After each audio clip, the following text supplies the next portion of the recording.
Hello and welcome back to the channel. I figured I'd give you guys a rundown of all the cars I own. However, this first video we are going to start with one car and then it'll progress and you'll get videos throughout the weeks coming up of each car as they rock up. There's little features, so I'm not boring you guys with just non-stop cars. And I know cars are good, but come on, 6 videos in a row, I'm pretty sure you guys are gonna get pretty fed up of it. So to be able to do this, we need to start from the very start. So I'm gonna take you right back to 2011, pretty much its entire history and what it's gone through while I've owned it and kind of all the fun I've had with it. But I know a couple of people like know bits and pieces about it, so now you're gonna know the full story. Anyway, strap in, let's get into it.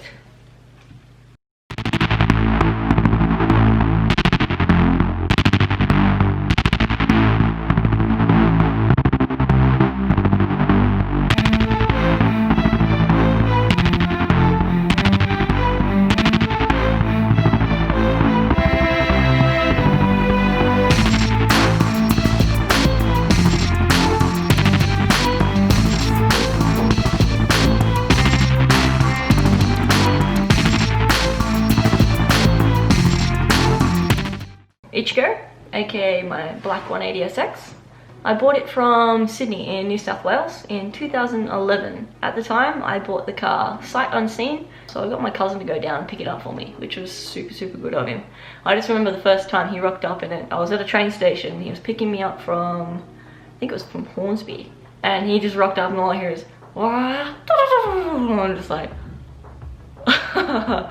you know, flutter for the first time. It was just, oh, this is so cool, I like it, and it just puts this massive grin on your face. So he rocks up in this fairly low, crazy looking 180 with an S15 front and really gold wheels. At the time I thought it was, yeah, it was alright. I didn't actually buy it because I liked it, strangely enough. I just had a feeling about it. I wasn't overly fussed with the S15 front. I didn't really care for the kit. Honestly, I hated the wheels. There was so much I wanted to do to the car, even just to be happy with it appearance-wise before I even got it.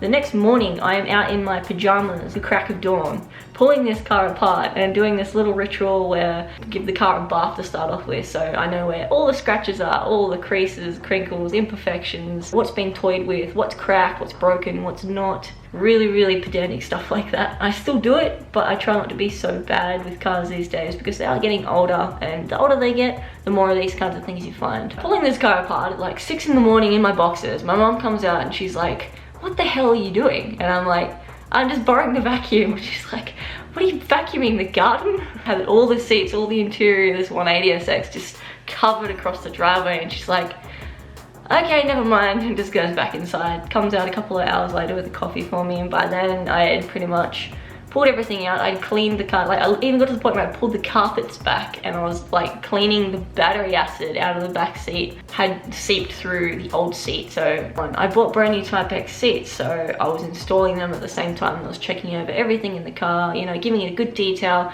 I was going through with cotton earbuds and cleaning the air vents, for freak's sake. I was really pedantic back then, and that car was the first car I'd ever owned. It was rear wheel, it was a performance car, it was the most money I'd ever spent on a car or seen in my life, so it was really important to me at the time, and it meant a lot to me, and it kind of just stuck with me ever since. It's always meant a lot. It's not a car anymore. It has its own soul, which is really sick. And eventually I ended up spinning a bearing in my SR in the 180, just driving it so much, like that thing would be everywhere with me. And the car lasted another 3 months with a spun bearing, drifting every weekend and driving pretty much every day. At the end of one session, we went up for probably 5 hours. I just remember it was from like midnight till almost dawn.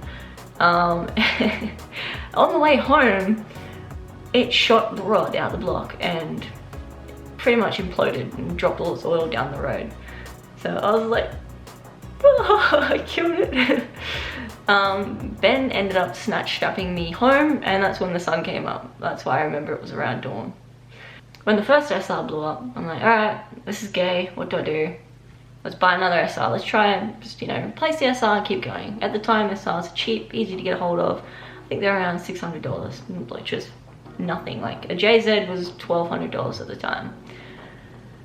So I put in the second SR. The second SR was a dud. I went for another SR, third SR, did 570 Ks, and then the oil pump died and it spun another bearing. So I was really not having good luck. At this point, I was like, crap, what do I do? I had one car and I need to get to work and this is ridiculous and I want to do this right. I want to build this car properly.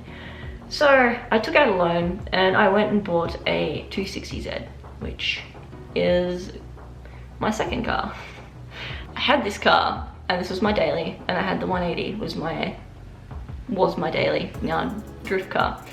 So I was just getting real mad. I was fed up. I was like, you know what, screw this, Toyota, let's do it. Go on JZ. JZ are reliable, they're easy, they're powerful, and they sound amazing. It took me a year to assemble what I needed and to do my research and to look up everything, get all my parts together and do my engine swap.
S14 Series 2, go something retro, how about Z32, in still with the 180. Nissan developed the headlights, done the R&D, you know, patented the 300ZX slopey glass headlights. And then Lamborghini's like, you know what, we can't be bothered. Hey Nissan, can we borrow your headlights? And they're like, sure, here you go. But then Lamborghini's like, we're gonna pull a sneaky, so they made like little carbon fiber trimmings just to go over the top of the Nissan badges on the 300ZX lights in the Lamborghini Diablo. And I sat there for probably about a day, drew over the top of them, you know, colored them in. And I probably had like maybe 5 or 6 concepts of where I wanted to go with the car aesthetically and what I wanted it to look like and, you know, what I thought was cool at the time.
Food time?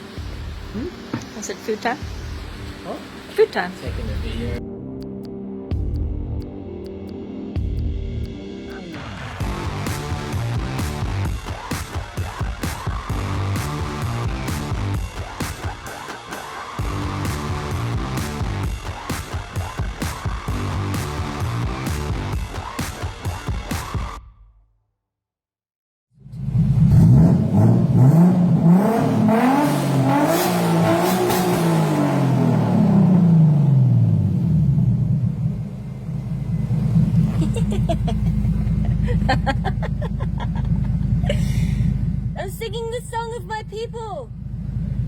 Suppose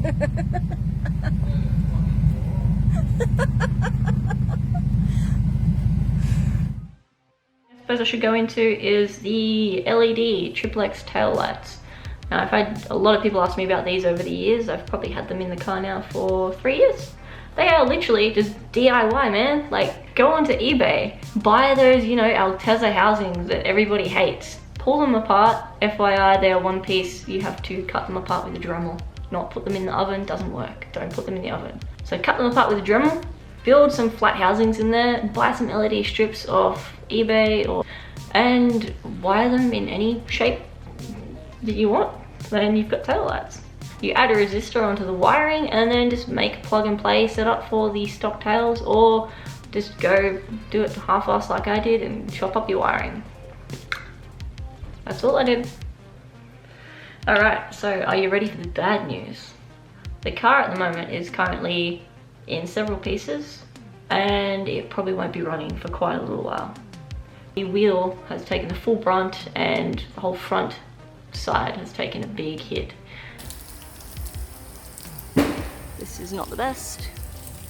So I wound all my adjustable stuff out to drive it home the night it got damaged. It was on full lock turning right and pretty much took the whole brunt of another car, impaling it. Little bits here, the center. The rest of it's not too bad, except for this part here. See down there? They've got a small hit up here. It's not like a worry. It's hit along here and it's smashed into that. I can probably hammer it out. This is now there.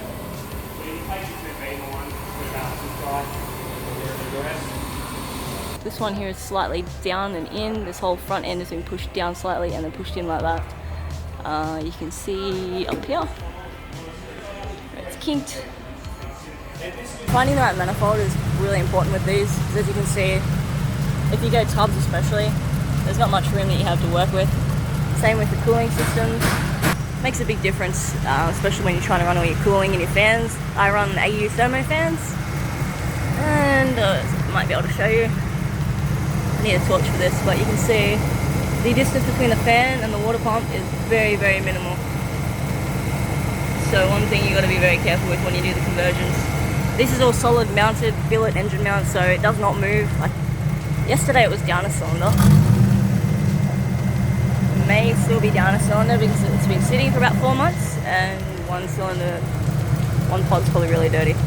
You can hear the manifold leak though, where this top here has been bent in and down and has hit the manifold and the gate, and the manifold is now leaking.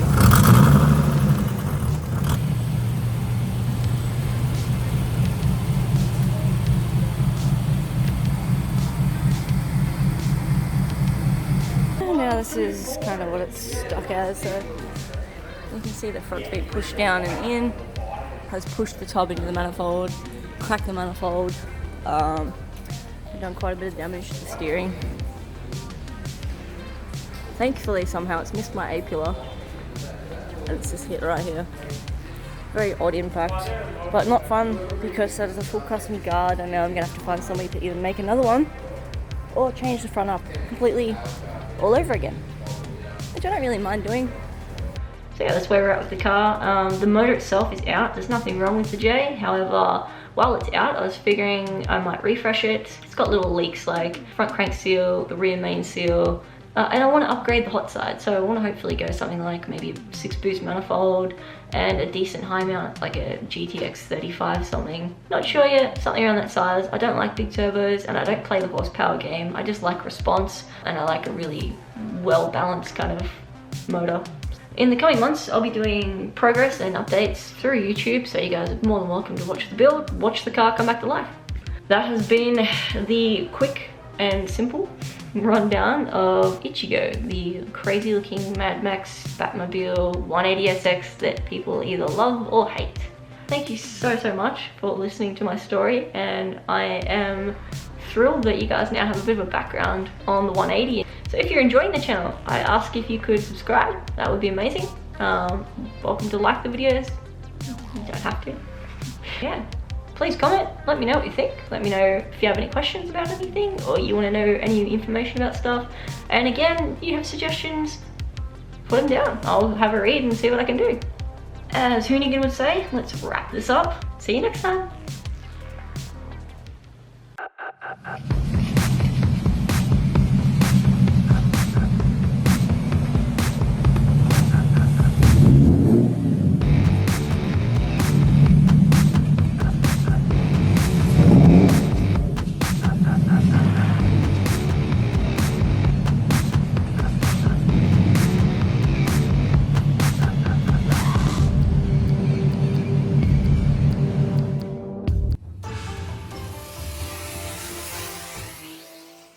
Stay tuned for the next episode.